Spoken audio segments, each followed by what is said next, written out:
Resident Evil, one of the most influential and groundbreaking video game series in history.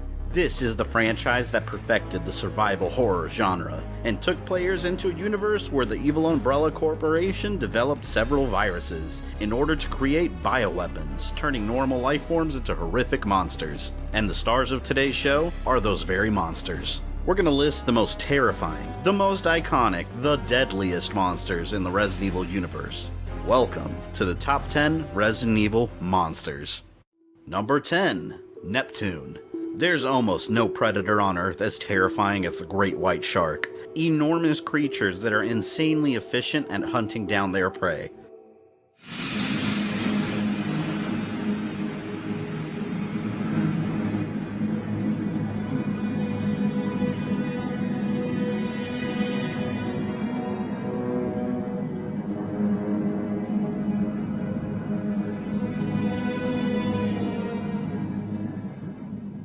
Hell no.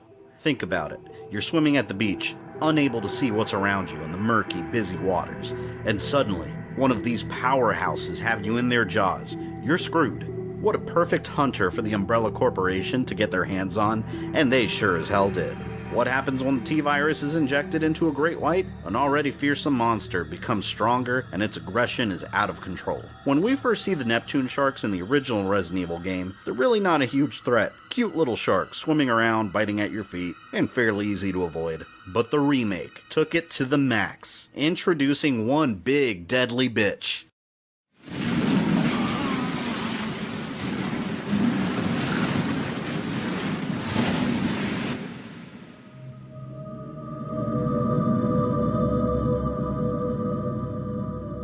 After escaping the beast, it's still not over. It angrily rams its tank, sending you in a rushed frenzy to drain the water, before it can bust through. But even then, it lives, requiring you to fry it alive.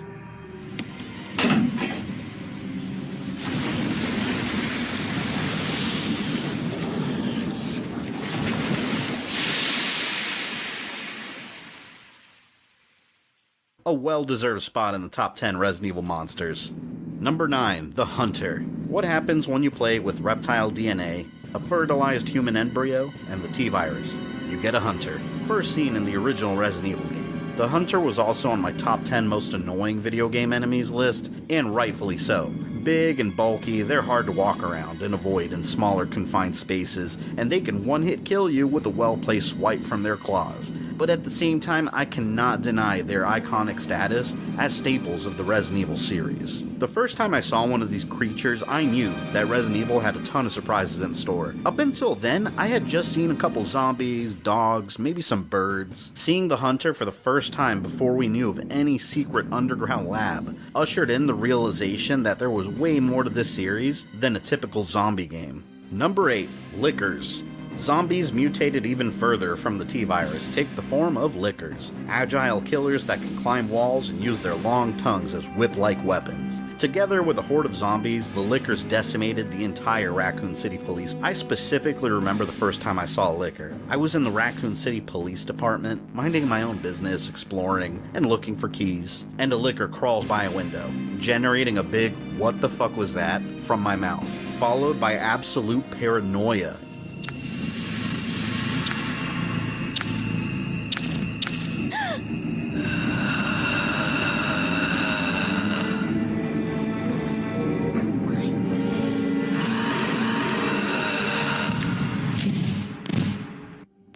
Number 7, Cerberus. Adorable little puppies that cuddle you all over, embracing your love.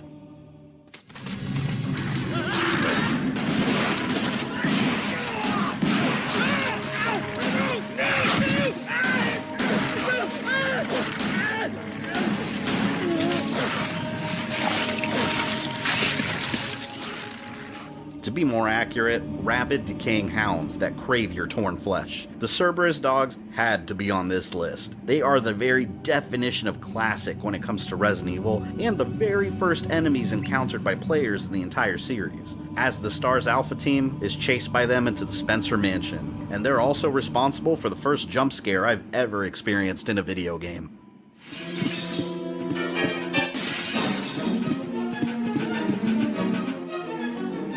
Although they're one of the weaker enemies in the series, the iconic zombie dogs are usually present in one form or another throughout most of the games and shouldn't be underestimated. A pack of Cerberus dogs can easily take down a player low on health and armed only with a handgun. Number 6, the Titan. The Resident Evil Outbreak games were never very good in my opinion, but one thing they did fantastically was showcase the unpredictable effects that the T-Virus had on different animals. During the outbreak in Raccoon City, we saw a ton of craziness. Outbreak File Number 2 showed us lions and hyenas, but what's an already immensely powerful animal on Earth also found at the zoo?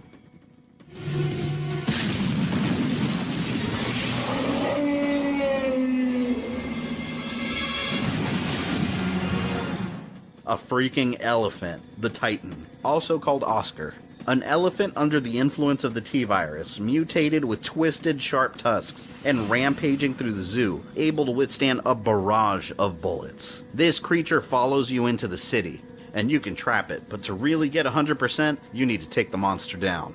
I can't imagine a much worse scenario than trying to escape a zombie-filled city while a colossus of an elephant is chasing you with fury in its eyes. For its immense size and sheer natural power, Oscar the Elephant tramples its way into the number 6 spot. Number 5, the Tyrant. Resident Evil 1 was a masterpiece of a game, sending us through the Spencer Mansion and Umbrella's secret lab, facing all sorts of creatures. So what's a better way to top off a night of pure terror-filled survival than unleashing the Tyrant on players, the final boss of the original, and the very creature that the T-Virus represents, meant to be Umbrella's biologically engineered undead super soldier.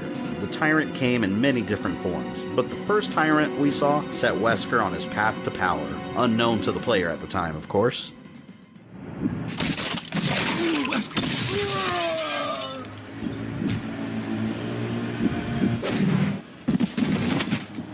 Completely devoid of intelligence, yet filled with massive strength and speed, and enormous claws, the Tyrant is no easy foe, yet provides one of the most epic battles in Resident Evil history, as the mansion is set to explode at any moment, and your heart is racing to figure out how to slay this monster, as salvation comes falling from the heavens above.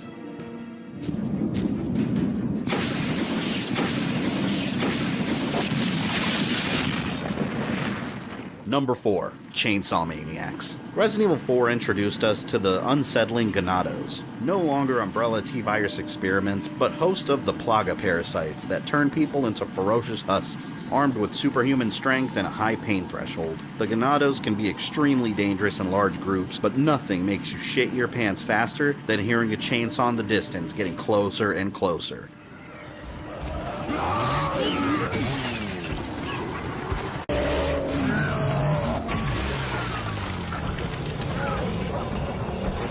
Able to take your head off with a single swipe, and able to take a ton of damage before they go down. The Chainsaw Maniacs became infamous as some of the most dreaded enemies in the Resident Evil series. They also carried over to Resident Evil 5, and were every bit as insane and deadly. There's something about being chased by a crazed, superpowered man wielding a chainsaw that sends me into a panic playing these games, especially on the harder difficulty settings. Number 3, Crimson Head. Immediately, the most recognizable monsters in the series are zombies, the slow-moving cannon fodder of Resident Evil. As a whole, sure, they might have taken a high spot on the top 10, but there is one specific type of zombie that brings on the fear like no other. Zombies are reanimated humans. The Crimson Head is a reanimated zombie, introduced in the Resident Evil remake. I was in complete and utter shock to see a zombie that I swore I had previously blown away stand back up, grow claws, and start running at me full speed, now mutated into an ultra-aggressive super zombie, fairly resistant to handgun bullets. There's not a whole lot of creatures deadlier in the remake than the Crimson Head. I'd love to see the survivors of The Walking Dead take them on. Let's see how well they fare against them. Number 2, Jack Baker. Resident Evil 7 was a huge departure from the norms of the series, but it was one of the most horrifying experiences I have ever played through, especially on the PlayStation VR, the prime example on how to do virtual reality horror. I don't see anything. The fuck? And And in VR, the terror of Jack Baker is amplified tenfold. As the head of the Baker family, infected, psychotic, superpowered individuals, clearly inspired by the Texas Chainsaw Massacre, Jack Baker even has a personality similar to the sheriff from the Texas Chainsaw Massacre remake, in your face and yelling at you as he stalks you around his house, sending you into an absolute panic as he enjoys the chase. Jack is one of those rare video game monsters that instantly creates a sense of dread when on screen. He could have easily been in the #1 spot if he was in the game more. After defeating him, you don't see much of him until you fight his mutated form later in the game. But rest assured, Jack Baker is the most terrifying monster Resident Evil has seen in years. Before we get to the #1 spot, let's go over some quick honorable mentions. The monsters that are every bit as iconic but didn't quite make the cut for one reason or another. Albert Wesker. How could what's essentially the main villain of the series not make the cut? He did, after all, survive being impaled by a tyrant and came back with powers. Wesker is deadly, dastardly, and constantly manipulating behind the scenes. But at the same time, there's really nothing scary about his character, and I feel that's essential to be part of the top 10 Resident Evil monsters. Yawn, the giant snake from the original Resident Evil, responsible for poisoning one of the STARS members and one of the most classic bosses in the entire series. But we already had 2 giant infected animals on the list. Lisa TREVOR, an original creation for the Resident Evil remake and one of Umbrella's first test subjects, a young girl that was put through horrific experiments and wears a couple of faces that she ripped off. Horrific. And I remember her desperate howls coming from the underground caverns of the Spencer Mansion. The only thing that kept her off the list was that she's really not much of a threat when faced. She's very slow-moving and fairly easy to get away from. William BIRKIN, the Umbrella scientist responsible for the G virus, another mutated human, and the main monster in Resident Evil 2. He was close to making it on the list since he was so important to the overall story, but I already had the Tyrant on here, a much scarier mutated human-like monster.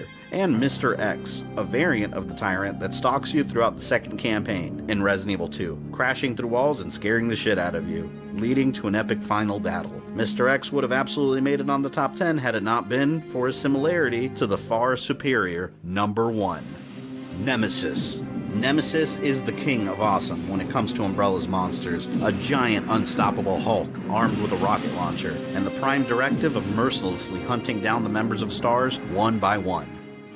Jill! Brad! We've got him!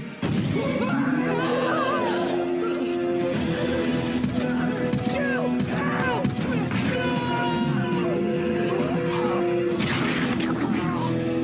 No!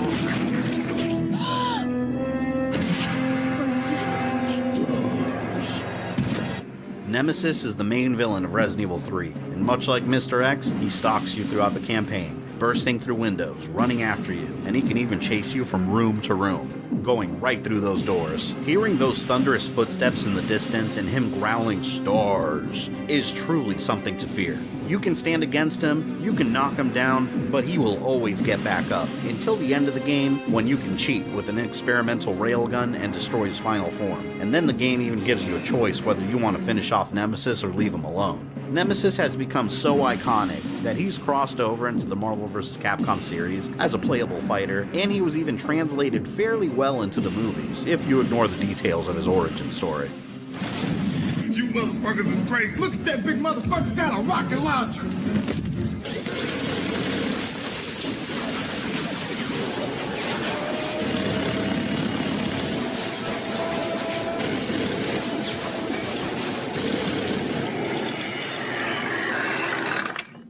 STARS.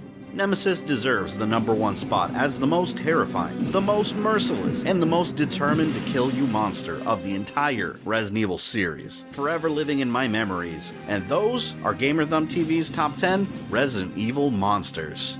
If you enjoyed this video, leave me a like and a comment down below letting me know. Don't forget to subscribe and follow me on social media. You can also check out some of my other videos or click my Patreon link if you'd like to support GamerThumbTV. This is Fabian. I love you guys, and I'll see you next time.